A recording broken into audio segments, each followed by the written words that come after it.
you're watching the rest of the story. You guys are about to hear it. So I'm in the 76. We're cruising. Not wide open, but about 21 miles an hour.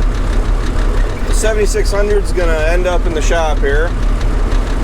And first and foremost, shouldn't we address the why don't I do a bunch of work to this tractor myself? We're not set up for it. I'm more farmer than I am mechanic.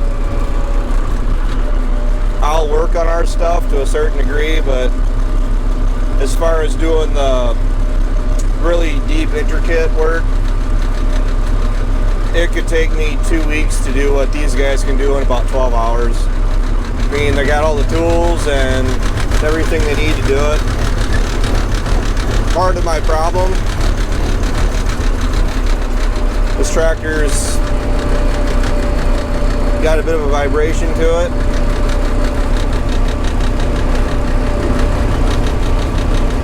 The connector from the connection between the engine and the transmission is going bad.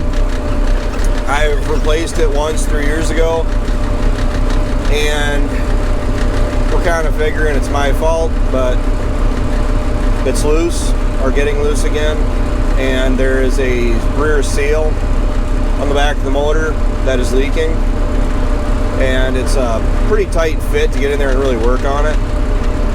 So I'm going to actually just go ahead, have them, the shop, go ahead, fix that. I'm going to have them look at the hydraulic pump, charge pump.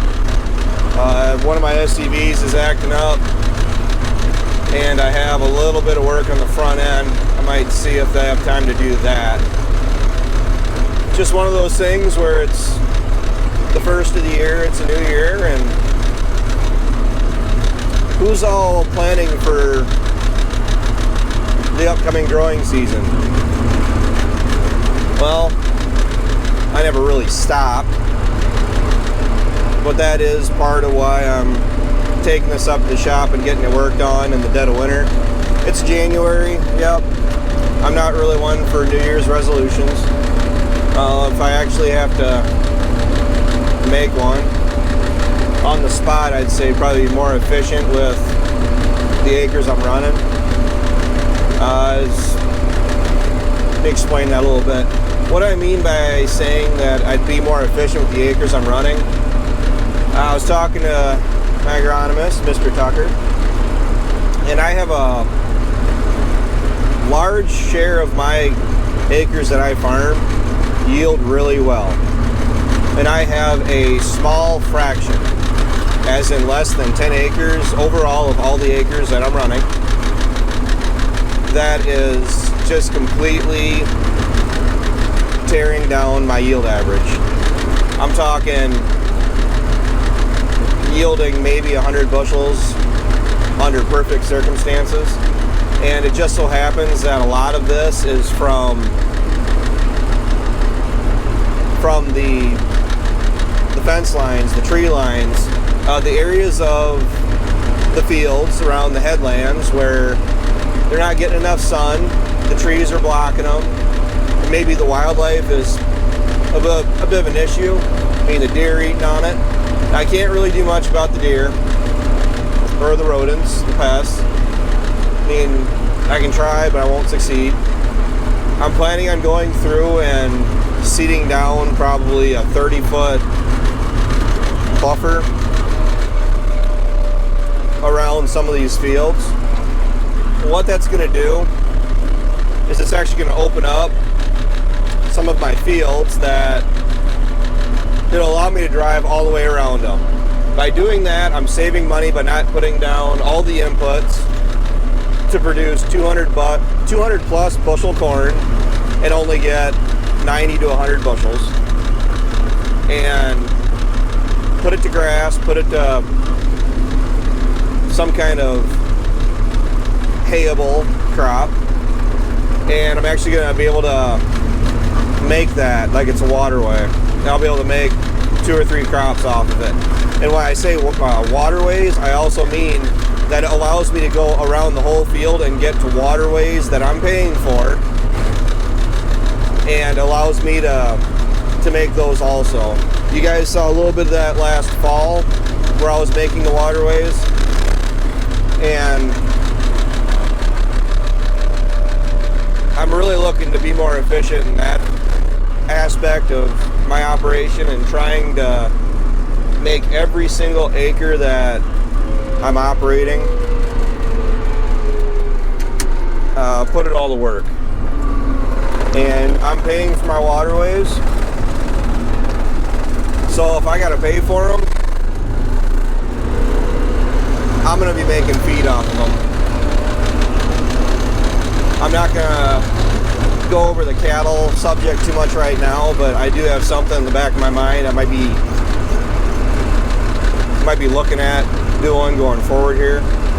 So I am planning on making every little blade of grass, harvestable blade of grass going forward here, either for feed or as a marketable crop. I mean, the market for hay fluctuates just like it does for corn and beans, but if I can make my waterways and either feed that to my own cows or spin around and sell any extra or run over, I'm going to.